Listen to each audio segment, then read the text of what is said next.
fact, I'd have to look at the council, but I'm guessing that the decision that was made afterwards, I'm sure was legally done and in a process that was there. Oh, yes, it was, 12 years later. But what I'm saying is, if the citizens don't really count, what about that vote, 5-1? Yeah, we're not saying the citizens don't count. We're saying if the citizens want to count, and if it's important enough to them, there is a mechanism for them to go and get the signatures and have it put on the ballot if it's important enough.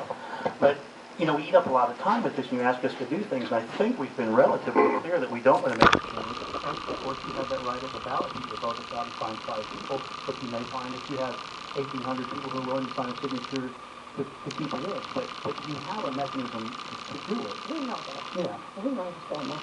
We just want, for the record, to know where we stand, where each commissioner stands, so that we know what our next step should be. That's all.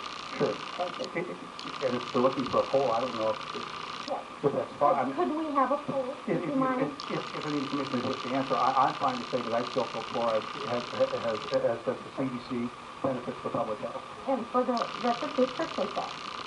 Mr. Branson, do you want to give an opinion as to where you would vote at this point?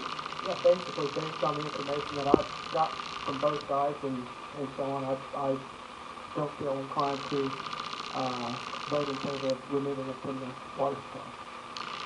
You would not? I would not vote to remove it. Okay.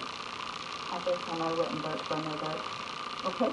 And I told Mr. Ruska I would come at a later date. Okay. And at the current time, I don't see a need to change our policy. Okay. And that's what we needed to do. You know, thank you so much. Okay. And again, as I said before, I definitely appreciate your when you come. I mean, you've been very professional and very nice with the information, and I can't complain about that. Right. And you have been respectful to us. And sure.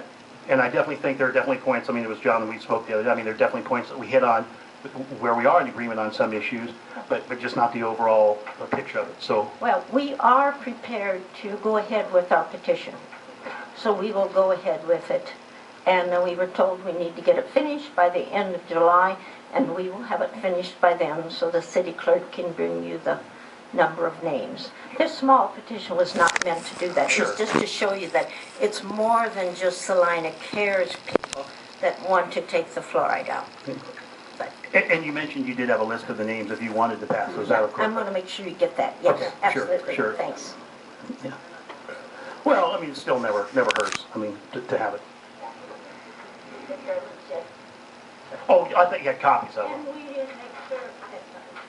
didn't make sure they were registered voters or anything like that. Right, just the interest. We have to put them on a secret list to be watched. Is the whole thing. That's all. No, I'm kidding. I'm kidding.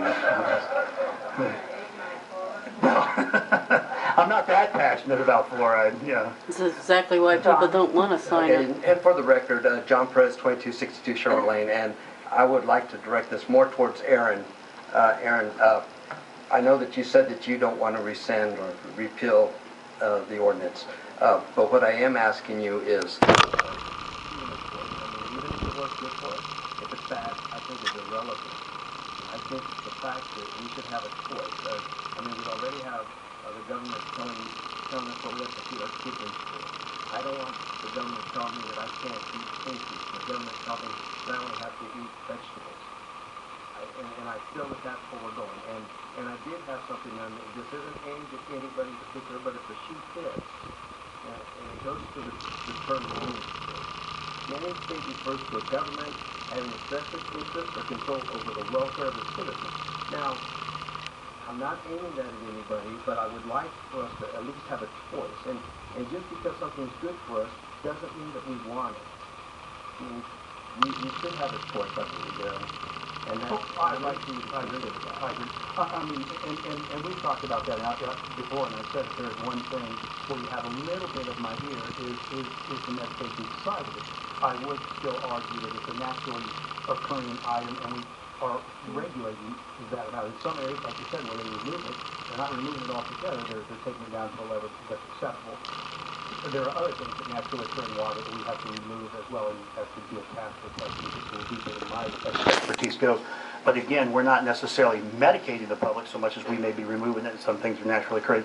But I agree with you. The unfortunate side of things in this, then I'll throw my Republican hat on here and say that the unfortunate thing is that we can't tell people how to live their lives, and then you and I end up paying for those people who chose to live their lives poorly.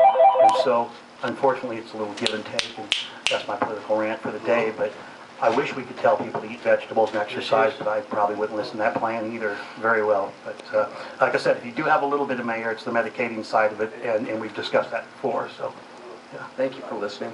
Thank you. And you have really nice teeth again. Did I mention that?